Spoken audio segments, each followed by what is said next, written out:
Pai Santo, Deus Eterno, Senhor Todo-Poderoso, bendito, louvado, exaltado seja o Teu nome. Te agradecemos, ó Deus, pelo dom da vida que o Senhor tem nos concedido até esse momento. Te agradecemos pelas ricas oportunidades a qual tem nos dado ainda de podermos nos reunir como irmãos e buscar aprender de Ti, qual seja, meu Deus, a Tua vontade, qual seja, meu Deus, aquilo a qual o Senhor tem para nos revelar nesses dias a qual estamos vivendo da história final desse mundo e onde em breve Cristo Jesus virá buscar o Teu povo para que possam estar contigo por todo sempre. Senhor, te pedimos que o Senhor possa nos dar o Teu Espírito, que os Teus santos anjos possam se fazer presente aqui nessa localidade e que todo e qualquer espírito de contenda ou de influência, meu Deus, contrária ao Teu querer, possa ser deixado de fora e que possamos, com o coração humilde, com o coração contrito, buscar, meu Deus, compreender o Teu querer.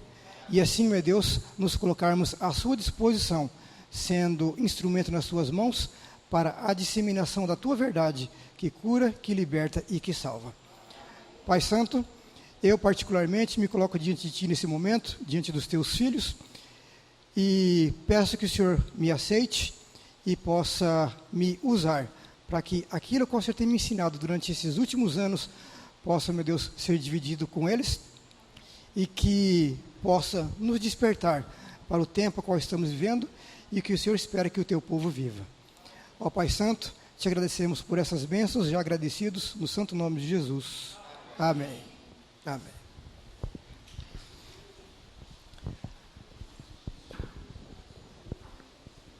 Eu gosto muito da letra desse hino, porque ela é muito significativa para mim, particularmente, e eu creio que para cada um aqui também. Porque nós não somos cidadãos desse mundo, estamos aqui de passagem, buscando a pátria melhor, que é a pátria eterna. E conforme a letra desse hino, para nós só resta uma noite e nada mais. E depois dessa noite, uma eterna manhã de glória, onde somente aqueles que estiverem realmente vivendo de acordo com a vontade do nosso Deus é que desfrutarão dessa manhã eterna. Agora, por tudo que anda acontecendo no mundo, nós estamos enxergando que a noite a qual nós precisamos ainda atravessar, ela será uma noite de lágrimas, de dor, de provação, em que, mesmo no meio daqueles que vestem a camisa da verdade presente, nem todos suportarão essa noite a qual virá. Então, que o Senhor possa atuar nas mentes e no coração de cada um de nós aqui, para que possa realmente nos conduzir pelo caminho da genuína e verdadeira conversão. Ok?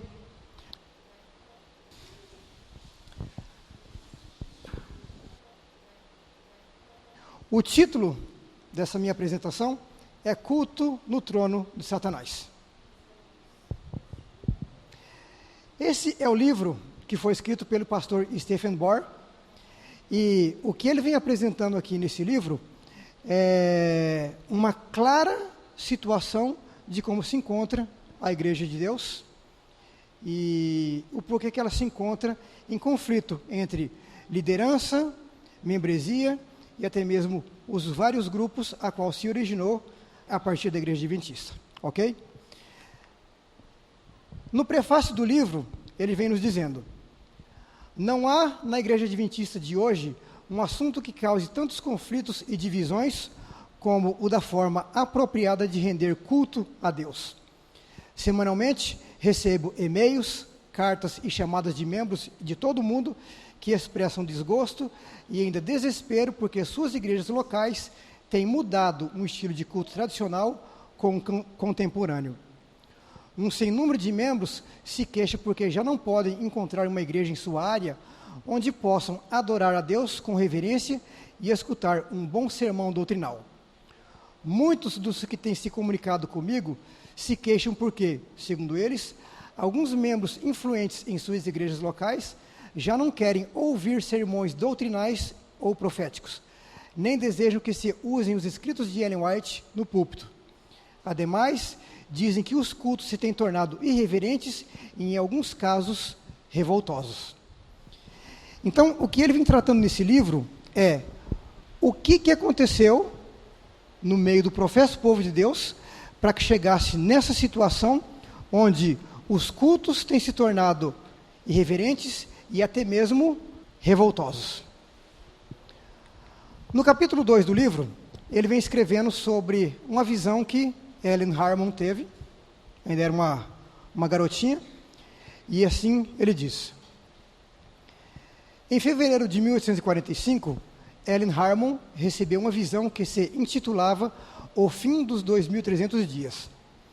Essa visão se encontra registrada em sua totalidade no livro Primeiros Escritos, páginas 54 e 56. Depois de receber a visão, a senhorita Harmon a escreveu e a enviou a Enoch Jacobs, que publicava um pequeno jornal que se chamava The Star. Ela nunca pensou que o Sr. Jacobs ia publicar a visão, mas, para sua surpresa, ele o fez.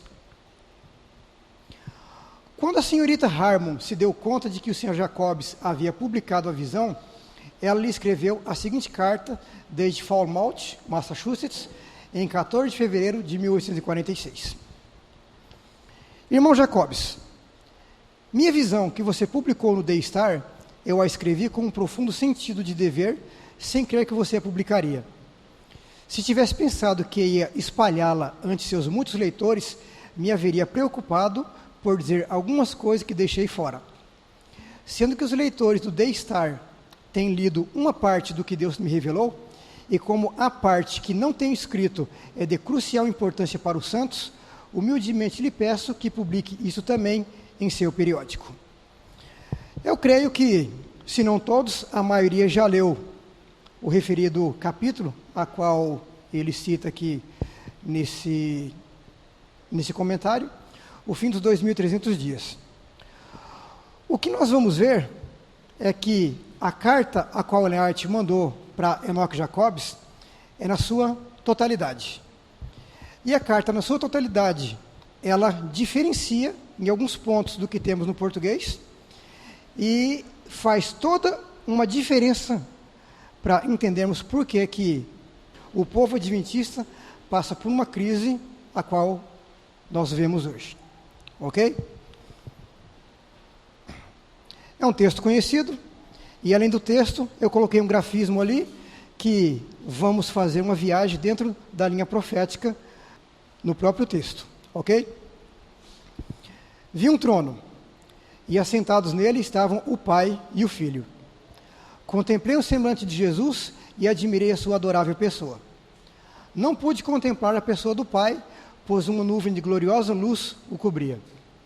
Perguntei a Jesus se seu pai tinha a mesma aparência que ele. Jesus disse que sim, mas que eu não poderia contemplá-lo, pois disse, se uma vez contemplares a glória de sua pessoa, deixarás de existir. Perante o trono, vi o povo do advento, a igreja e o mundo. Vi dois grupos, um curvado perante o trono, profundamente interessado, enquanto o outro permanecia. As partes em azul, a qual vai aparecer no texto, são as partes que não tem no português, ok? Então, viu que um outro grupo permanecia de pé, indiferente e descuidado. Os que estavam prostrados perante o trono ofereciam suas orações e olhavam para Jesus. Então Jesus olhava para seu pai e parecia estar pleiteando com ele. Uma luz ia do pai para o filho e do filho para o grupo em oração. O que essa porção de texto nos mostra é que havia entre o povo de Deus dois grupos. E da mesma forma como havia, isso de certa forma se repete nos dias de hoje. Qual é o quadro? Sempre há um grupo profundamente interessado que mantém reverência perante Deus, se prostra perante Deus, e é um grupo que permanece de pé. Por alguns locais que eu tenho passado nessa minha vida dentro do Adventismo, eu tenho visto que há igrejas que não se ajoelham mais perante Deus. Não se ajoelham mais. a reverência para Deus, ela praticamente foi lançada fora. Então, é nosso dever nos prostrarmos diante de Deus em reconhecimento que Ele é o nosso Criador, é o nosso Redentor e é o nosso Salvador. Vi então uma luz excessivamente brilhante que vinha do Pai para o Filho, e do Filho ela se irradiava sobre o povo perante o trono. Mas poucos recebiam essa grande luz. Muitos saíam de sob ela e imediatamente resistiam-na. Outros eram descuidados e não estimavam a luz, e esta se afastava deles. Alguns apreciavam-na e iam e se curvavam com um pequeno grupo em oração. Todo esse grupo recebia a luz e se regozijava com ela, e seu semblante brilhava com a sua glória. Então, na animação a qual fiz ali, representa agora esses dois grupos. Ok? Vi o Pai erguer-se do trono e num flamejante carro entrar no lugar santíssimo, para dentro do véu e assentar-se. Ali vi tronos que não havia visto antes. Por que Ellen White disse agora que ali vi tronos que não havia visto antes? Se nós levarmos em conta que a primeira visão a qual ela teve, ou a primeira parte da visão, ela estava vendo o lugar santo, ali só havia um trono. E nesse trono estavam o Pai e o Filho. Quando o Pai muda agora para o lugar santíssimo, ela vê ali outros tronos. Que tronos seriam esses? Se nós abrirmos o livro do Apocalipse, capítulo 4 e capítulo 5, nós vamos entender que os tronos a qual ela está vendo ali são os 24 tronos dos 24 anciãos. Dessa forma, nós podemos enxergar claramente que Ellen White ela foi levada para o mesmo ponto da história onde Daniel foi levado, quando ele viu o juízo se assentar. E ela foi levada também para o mesmo ponto na história onde João viu Deus já assentado no trono e os 24 tronos. O mesmo ponto da história onde Ellen White foi levada também. Ok? Então Jesus se levantou do trono e a maior parte dos que estavam curvados ergueram-se com ele. Que porção que se levantou? A maior parte. Se é a maior parte, não foram todos. Então, mesmo entre aqueles que eram aparentemente interessados na obra de Jesus, não foram todos que se levantou. Foram a maior parte. Não vi um raio de luz sequer passar de Jesus para a multidão descuidada depois que ele se levantou. E eles foram deixados em completas trevas. Os que se levantaram quando Jesus o fez, conservavam os olhos fixos nele, ao deixar ele o trono e levá-los para fora a uma pequena distância. Então ele ergueu o seu braço direito e ouvimos-lo dizer com sua amorável voz: Esperai aqui, vou ao meu Pai para receber o reino. Guardai as vossas vestes imaculadas, e em breve voltarei das bodas e vos receberei para mim mesmo. Então um carro de nuvens, com rodas com flama de fogo, circundado por anjos, veio para onde já estava Jesus. Ele entrou no carro e foi levado para o Santíssimo, onde o Pai se assentava. Então contemplei a Jesus, o grande sumo sacerdote, de pé perante o Pai. Na extremidade inferior de suas vestes havia uma campainha e uma romã, uma campainha e uma romã. Então Jesus me mostrou a diferença entre os que se baseiam na fé e os que dependiam de seus sentimentos. O que Jesus mostra para Ellen nesse ponto? Relacionado com aquele povo a qual o acompanhou para o Santíssimo, mesmo em meio a esse povo, há dois grupos. O que diferencia esses dois grupos?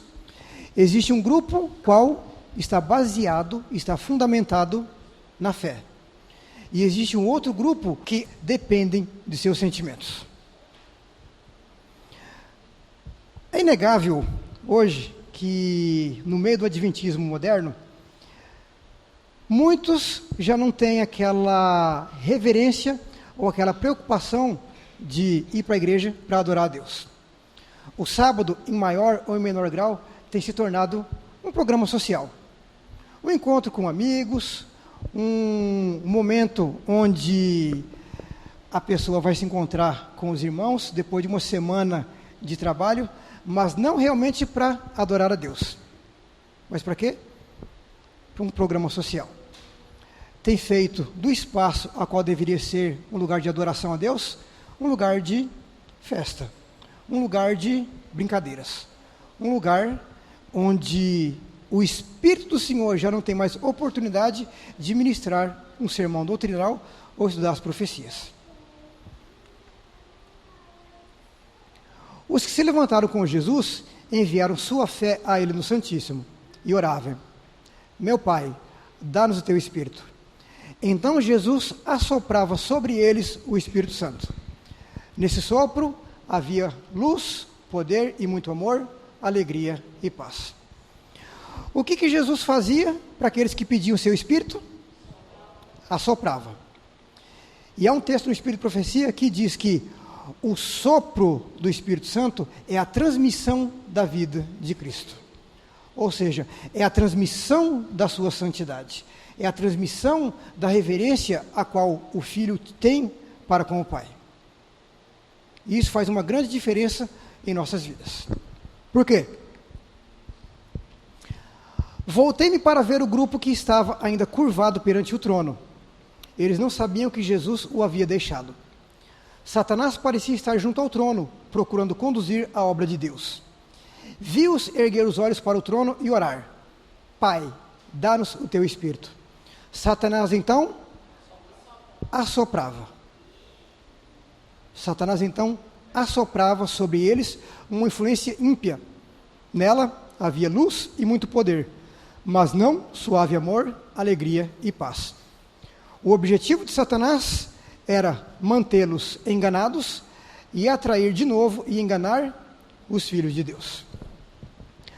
No livro em português, quando nós lemos ali que, então, quando aquele grupo perante o trono pedia o Espírito, no livro em português diz que Satanás então lançava uma influência.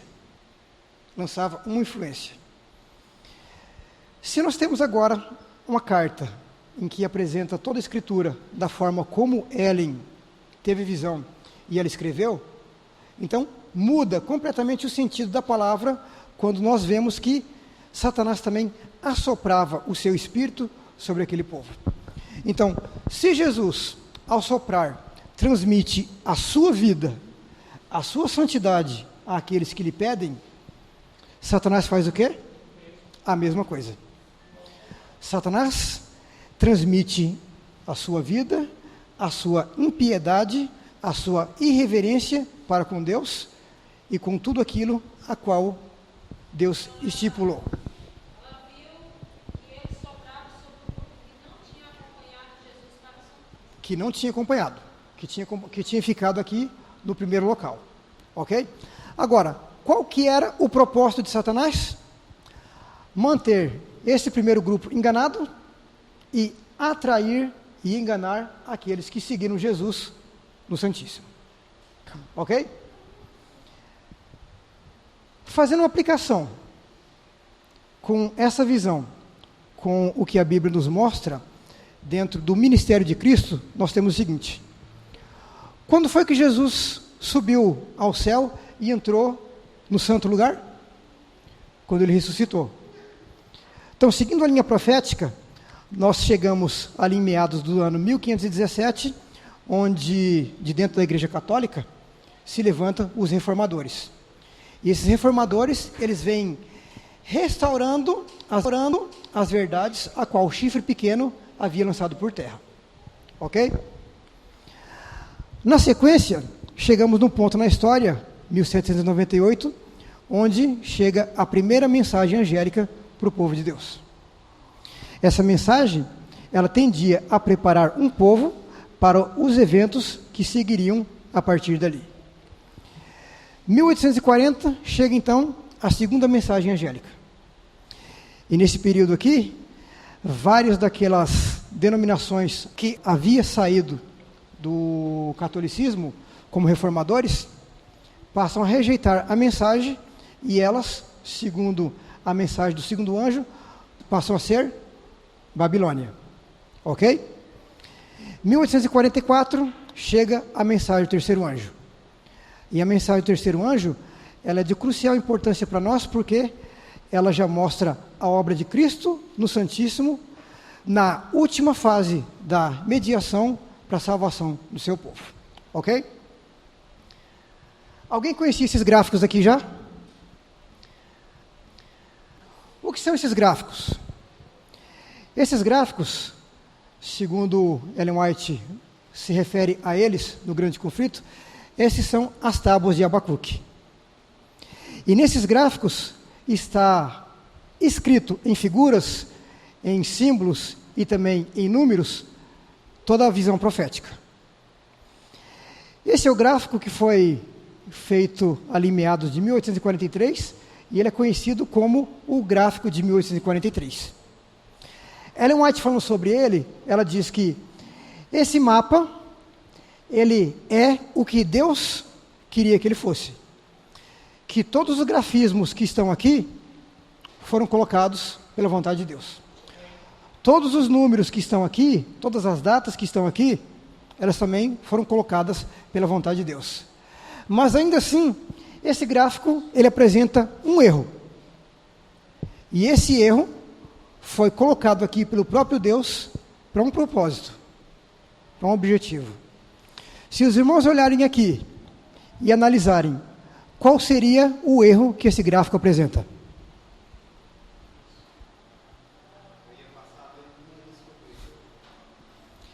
Simples. É muito simples descobrir o erro. Vamos levar em conta que os mileritas estudavam esse gráfico de um ponto inicial da profecia. E no ponto final da profecia, eles aguardavam a vinda de Jesus.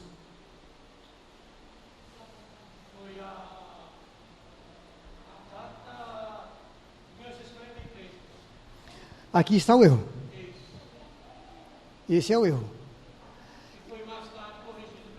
Então ela diz que quando chegou o tempo da profecia, que isso aqui não se cumpriu, então Deus tirou a mão dos algarismos, e eles agora puderam novamente comprovar que todos os cálculos que eles fizeram da profecia não era 1843 e sim 1844. Esse segundo gráfico é o gráfico de 1850.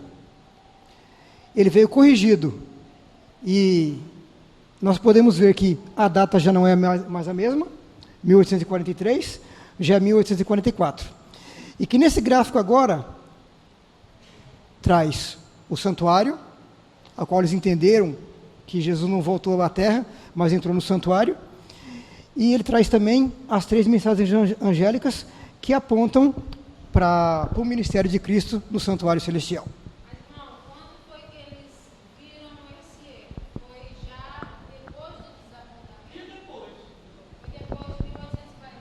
Esse erro?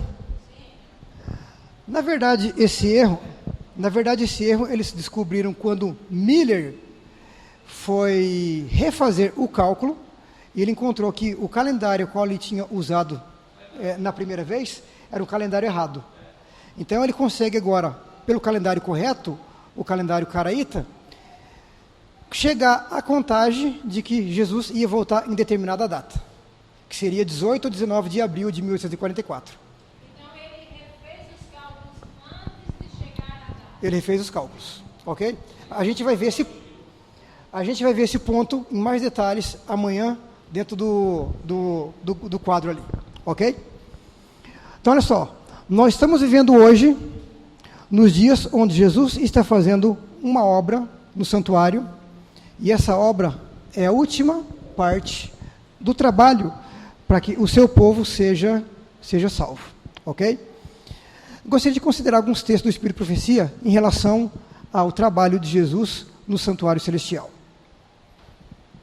De 1844 até 1888, nós tivemos a primeira geração do Adventismo. Segue-se depois a segunda geração, terceira geração, a quarta geração. Vou falar sobre elas amanhã, ou hoje, no sábado, pela manhã. A quarta geração vai ser aquela que culmina com o decreto dominical. E depois dos acontecimentos pós-decreto dominical, culmina com a segunda vinda de Jesus. que nós possamos estar preparados para esse momento tão glorioso.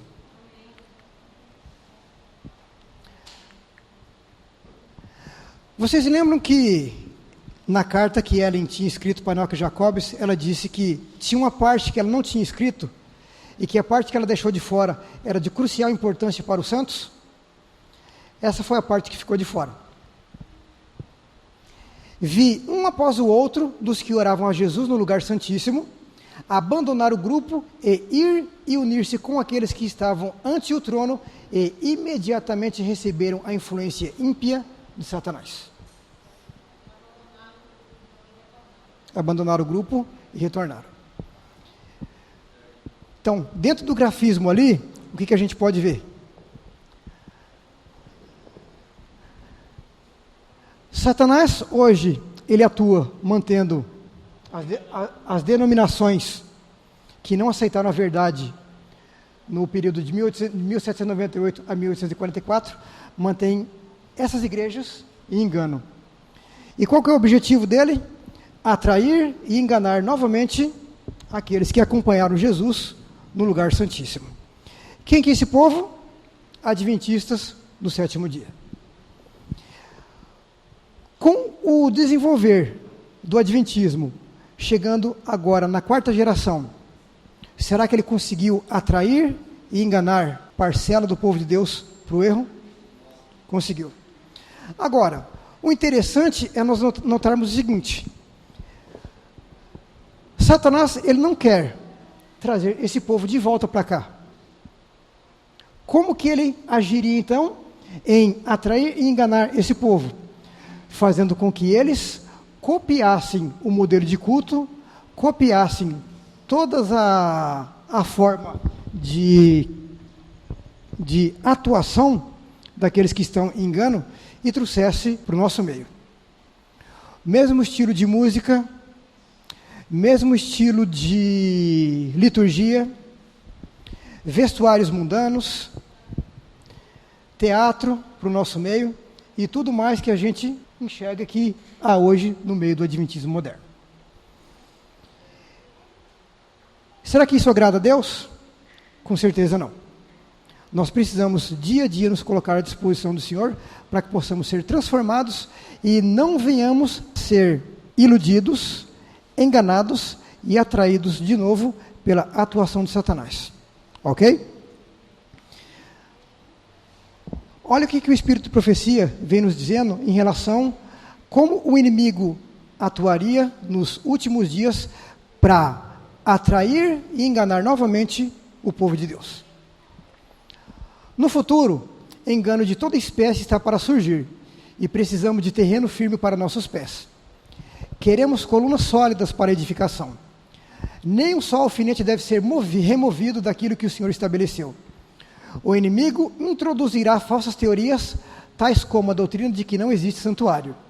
Esse é um dos pontos em relação ao qual haverá um desvio da fé.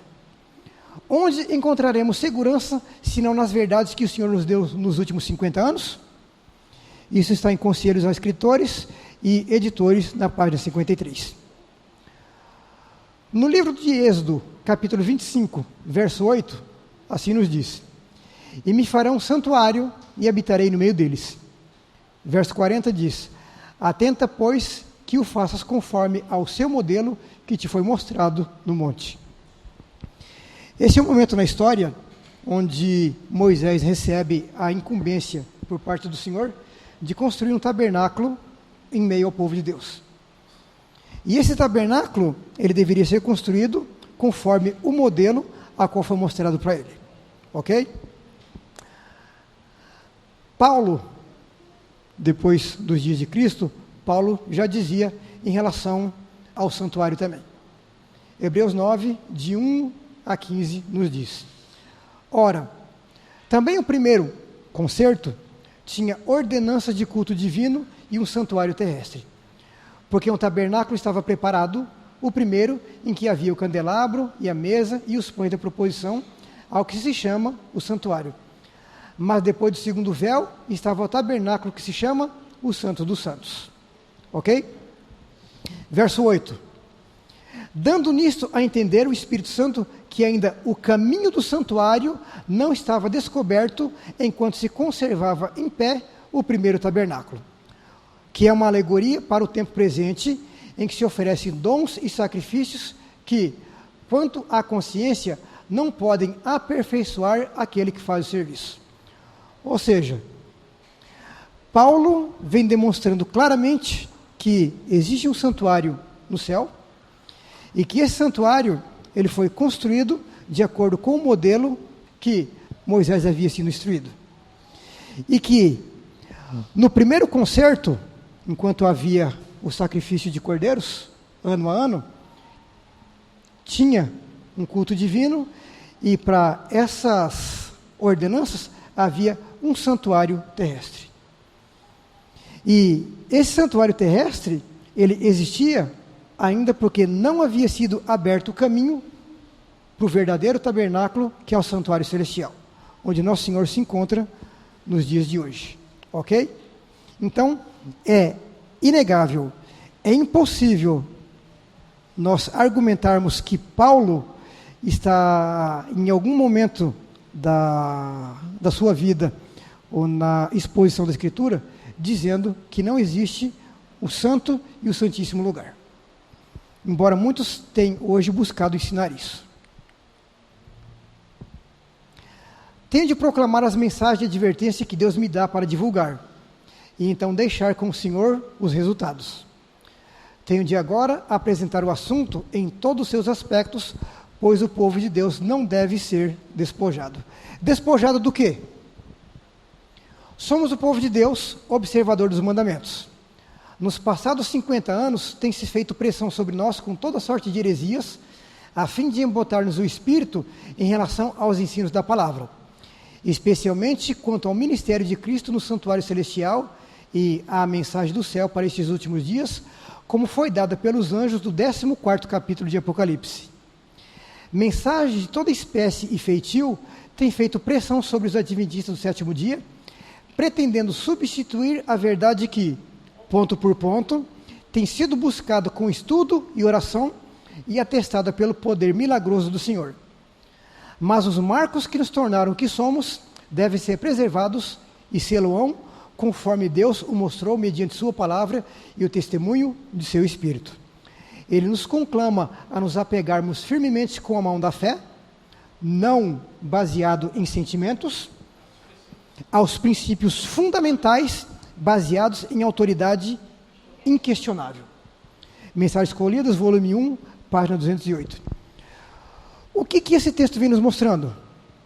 Que existe algumas verdades a qual Deus deu ao seu povo num período de 50 anos, e que essas verdades foram dadas ponto por ponto, mediante estudo e oração. E essas verdades, elas são o fundamento para nós no santuário e nas 3 mensagens angélicas. Ok? Se de alguma forma a mensagem do santuário for destruída, a mensagem também dos 3 anjos também serão destruídas. Vamos continuar e ver o que mais ela tem a nos dizer sobre isso. Eles, os filhos de Deus, quer por palavras, quer por atos, não levarão ninguém a duvidar em relação à distinta personalidade de Deus, ou em relação ao santuário e seu ministério.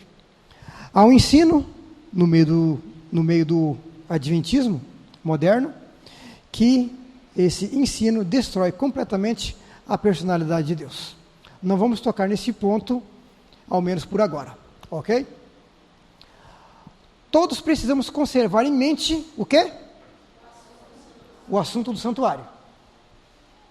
Deus nos livre de que o estardalhaço de palavras vindas de lábios humanos debilitem a crença de nosso povo na verdade que existe um santuário no céu, e que um santuário segundo este modelo foi uma vez construído na terra. Deus deseja que seu povo se familiarize com esse modelo, tendo sempre em sua mente o santuário celestial, onde Deus é o quê? Tudo em todos. Devemos ter nossa mente ancorada pela oração e o estudo da palavra de Deus, para que possamos agarrar essas verdades. Carta 233, de 1904. Como foi declarado, o santuário terrestre fora construído por Moisés conforme o modelo a ele mostrado no monte. Era uma figura para o tempo então presente, no qual se oferecia tantos dons como sacrifícios. Seus 2 lugares santos eram figuras das coisas que estão no céu. Hebreus 9, 9 e 23. Cristo, nosso grande sumo sacerdote, é ministro do santuário e do verdadeiro tabernáculo, o qual o Senhor fundou e não o homem. Hebreus 8, 2. Isso se encontra em Patriarcas e Profetas, na página 356. O santuário no céu, no qual Jesus ministra em nosso favor, é o grande original de que o santuário construído por Moisés foi uma cópia. O esplendor sem par do tabernáculo terrestre refletia à vista humana as glórias do templo celestial em que Cristo, nosso precursor, ministra por nós perante o trono de Deus. O Grande Conflito, página 414. Então nós vemos que Ellen vem repetindo vez após vez que precisamos levar em conta o assunto do santuário celestial. E que é nesse local onde Cristo ministra em favor do seu povo.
Com certeza.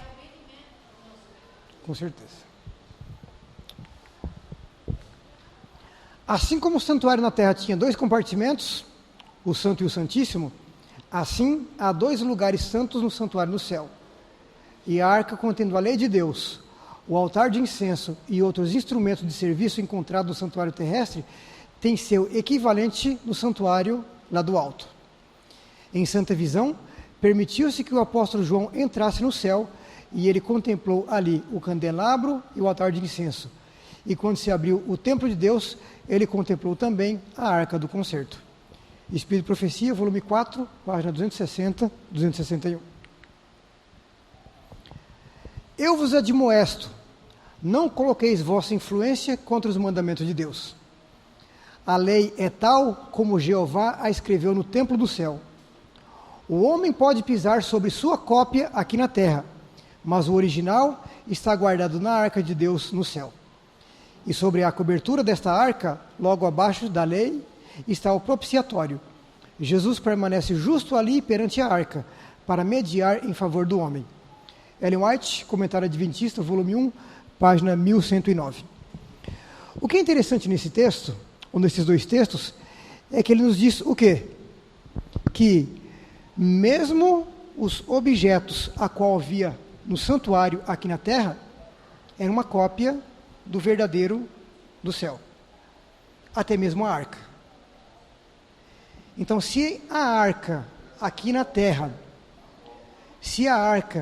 terra era uma cópia, então existe um original da mesma arca e também das mesmas tábuas no céu. O homem pode pisar sobre a cópia aqui na terra. O homem do pecado pode buscar mudar a lei de Deus aqui na terra, mas ela é eterna, porque o seu grande original se encontra no céu. E dentro em breve, ela será mostrada perante todo mundo, para demonstrar que essa lei é imutável e eterna. O Salvador predisse que nos últimos dias apareceriam falsos profetas e atrairiam os discípulos após si. E também que os que nesse tempo de perigo permanecessem fiéis à verdade que está especificado no livro de Apocalipse, teriam de enfrentar erros doutrinários tão enganosos que, se possível, enganariam os próprios escolhidos. Deus apreciaria que todo sentimento de fidelidade prevalecesse. Mas, infelizmente, mesmo em meio àqueles que professam vestir a camisa da verdade presente, há alguns que se baseiam em sentimentos. E por se basear em sentimentos, eles não apresentam a fidelidade para com Deus. Satanás pode habilmente disputar o jogo da vida com muitas pessoas. Ele age do modo mais disfarçado e enganador, a fim de roubar a fé do povo de Deus e desencorajá-lo. Ele opera hoje como operou no céu. Como? Dividir o povo de Deus justo nesta última fase da história da terra. Procura criar dissensões e despertar contenda e discussões e remover, se possível, os velhos marcos da verdade entregue ao povo de Deus. Ele procura fazer parecer como se o Senhor se contradissesse a si mesmo. É quando Satanás aparece como um anjo de luz que ele apanha as almas em seu laço, enganando-as. Homens que pretendem ter sido ensinados por Deus adotarão teorias falsas e em seu ensino adornarão essas teorias de modo a introduzirem enganos satânicos. Assim, Satanás será apresentado como um anjo de luz e terá a oportunidade de mostrar suas agradáveis fábulas. Como que ele vai fazer isso? Esses falsos profetas terão de ser enfrentados. Eles farão esforço para enganar a muitos, levando-os a aceitar falsas teorias. Muitos textos bíblicos serão mal aplicados de tal modo que teorias enganadoras parecerão ser baseadas na palavra que Deus proferiu. A preciosa verdade será trabalhada de modo que fortaleça e confirme o erro.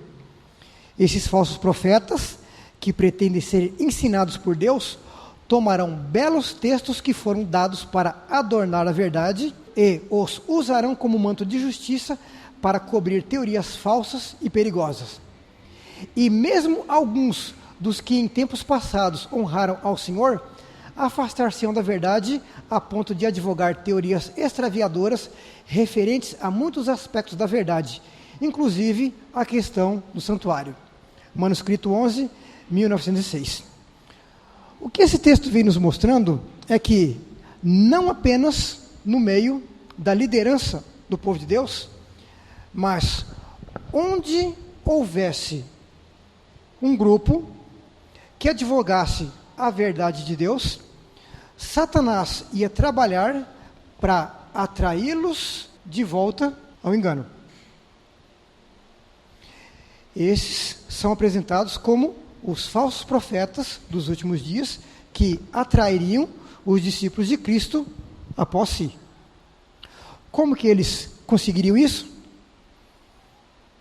Ao retornar de um ponto a qual eles viviam, de um ponto de fé, que para eles era verdade, então eles agora abandonam aquela verdade, têm uma nova compreensão.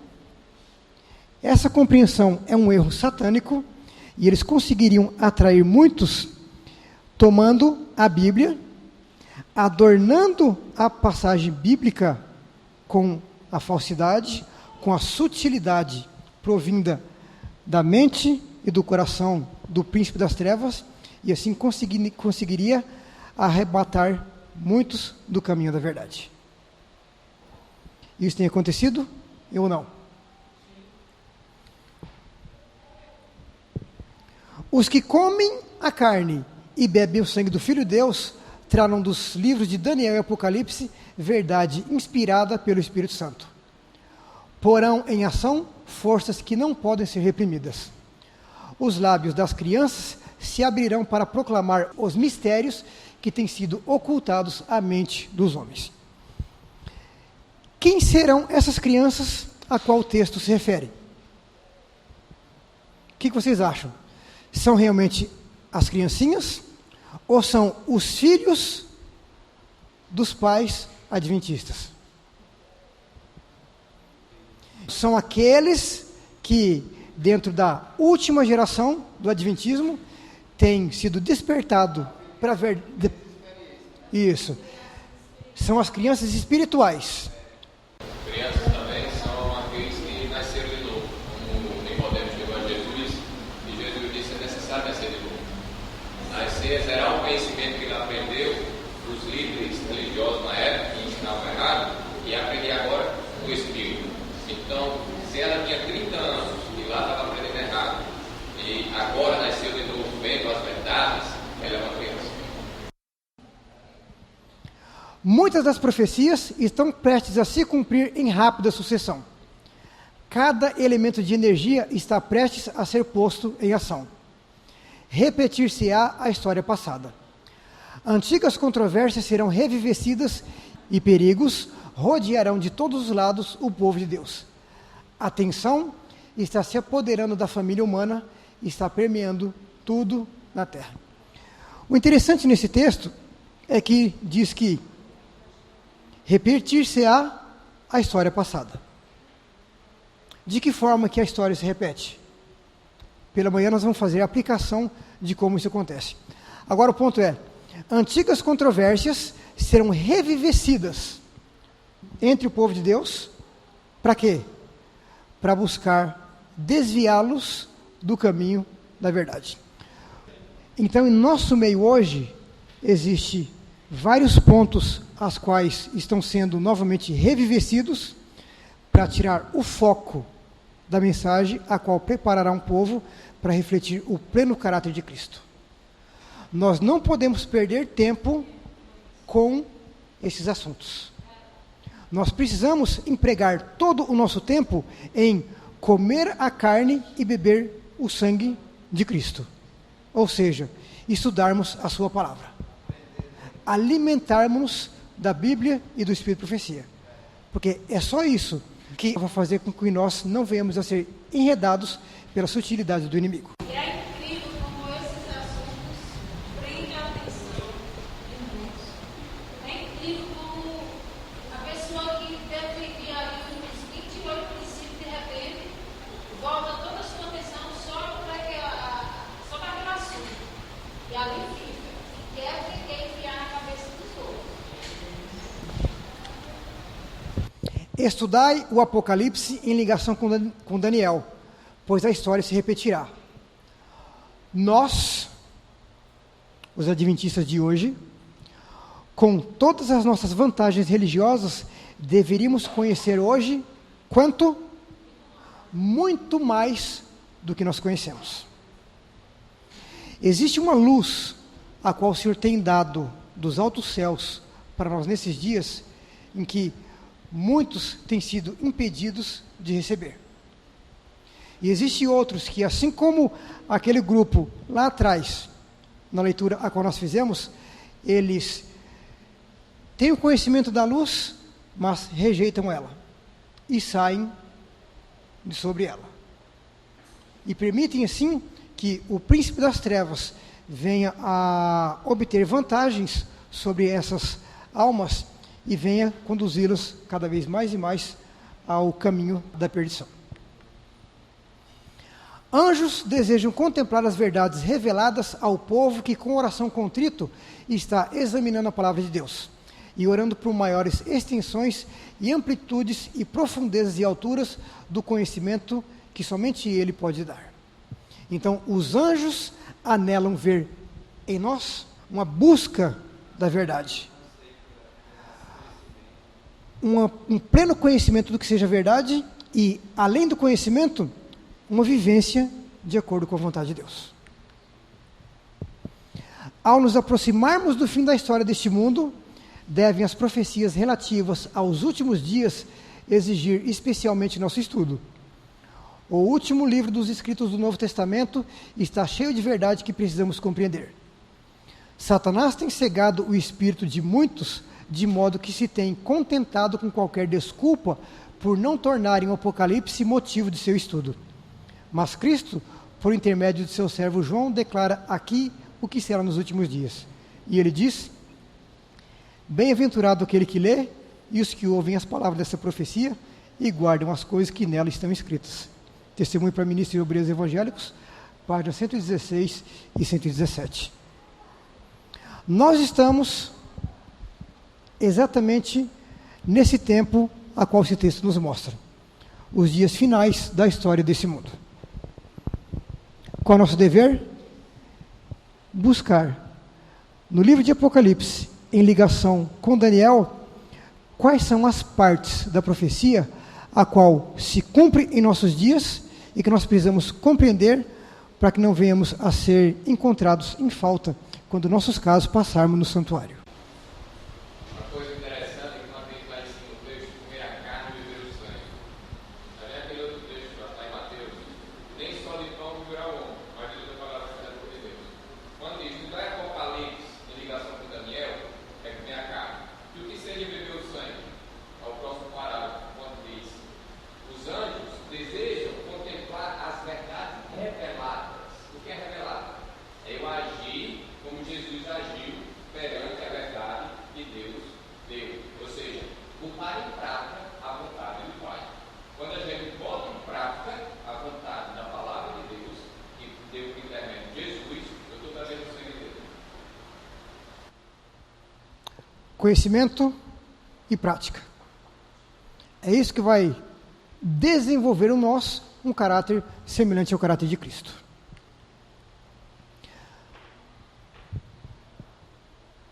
Nas nossas próximas apresentações, nós vamos estudar a história do povo adventista, ou a história do adventismo, baseadas no escrito de Ezequiel 8.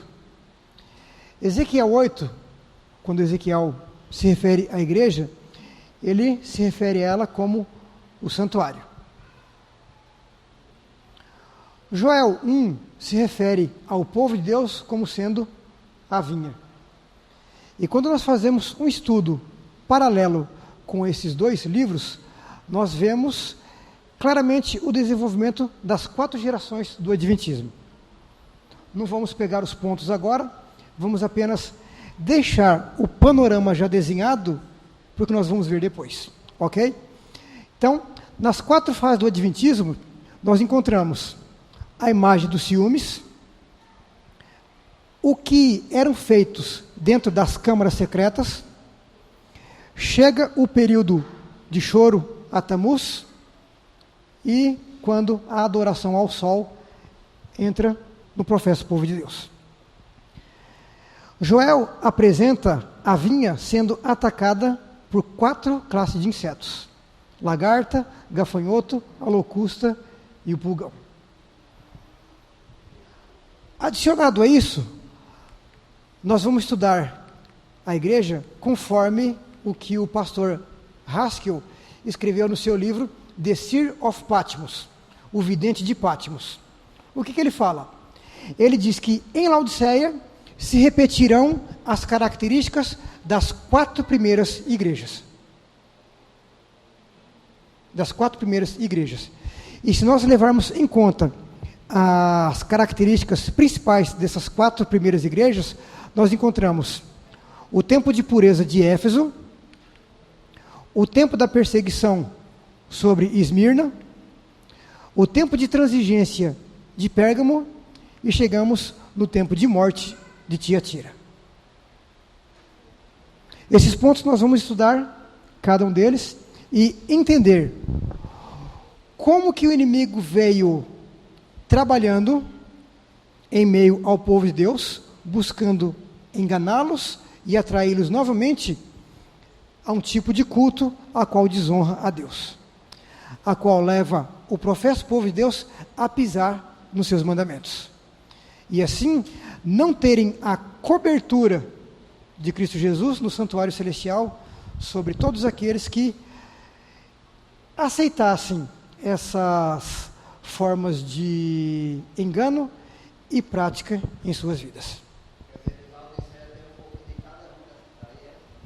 Na forma como o pastor Haskell escreveu, Laodiceia tem um pouquinho das 4. Só que na finalização do nosso estudo, nós vamos ver que se repete as 7 igrejas no nosso meio. Então, depois dali, dentro de Tiatira, nós temos Sardes, temos Filadélfia e Laodiceia. Todas no nosso meio. Que o Senhor possa nos conduzir pelo caminho da humildade, da simplicidade, para que possamos considerar essas coisas para a honra e glória do seu santo nome. Amém? Vamos orar?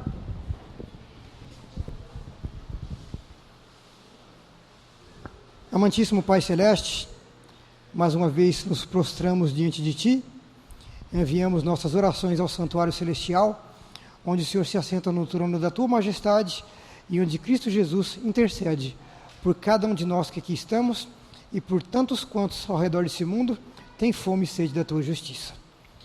Te pedimos, ó Pai, que o Senhor possa derramar sobre nós o Teu Santo Espírito e que trabalhe em nós e que se cumpra em nós a Tua promessa de que nos daria um coração novo, um coração, meu Deus, de carne, onde estariam escritos os Teus mandamentos.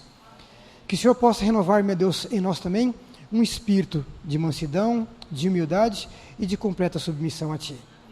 Pai Santo, que o Senhor possa conduzir a cada um dos Teus filhos aqui presentes de volta para os seus lares e possa dar uma noite de descanso, de revigoramento físico e espiritual para a parte clara do sábado, a qual se inicia dentro em breve, onde estaremos mais uma vez aqui reunidos para estudarmos a Tua Santa Palavra. Nos perdoe nossas falhas, pecados, meu Deus, que ainda tenhamos cometidos em nossa vida e que possa nos conduzir a uma verdadeira entrega de nossas vidas a Ti. Essas bênçãos te pedimos agradecidos no santo nome de Jesus. Amém, Senhor.